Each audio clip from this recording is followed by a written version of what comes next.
Të gjithë makinat me targa të huaja, do me thonë që nuk fillojnë me TR, që do të duan të hyjnë në Tiranë, do të paguajnë një taks për 10.000 lekësh.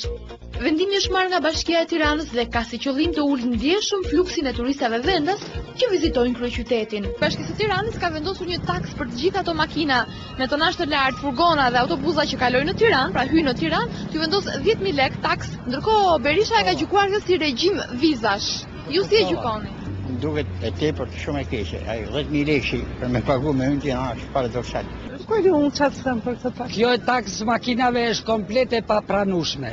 Kjo është e palogjikshme, në asnjë mënyrë nuk mund të pranohet. Bëmë i vuan dhe kalimtarëve që më se do të ishte skandaloze. E dira ma të vë taksa edhe neve që kalojmë orën e latën sa e duam mëngjes e trek e darkë. Ne po heqim edhe atë 1 euro që patëm vu, e kemi hequr për vizat, për hyrjet në Shqipëri.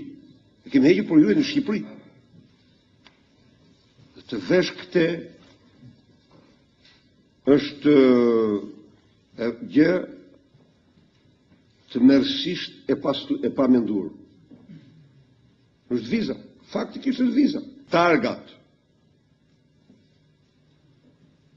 e kamionave, mikrobuzave, autobuzave të tatohen me 10.000 lekë të vjetra për çdo hyrje në kryeqytet. Kjo nuk mundet në absolute të ndodhë. Ne i themi qeverisë shqiptare të dëgjojë zërin e arsyes, duke e hequr taksën e votës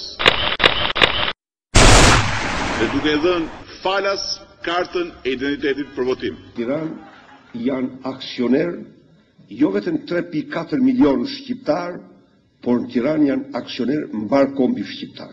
Aksioner në kryeqytetin e vendit janë të gjithë qytetarët e vendit.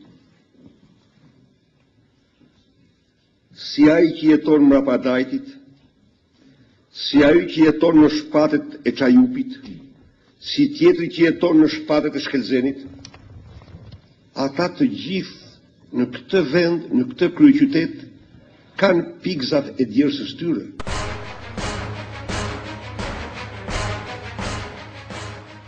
Po prandaj do të zognëzi ashtu. Po. Ju them unë ju. Tani del. Sa ishte mandit sort jam të këtë. Prandaj do të bunkera jetë. Që të mos hyjë, mos mund të hyjë në Tiranë, përveç se për shtrumë.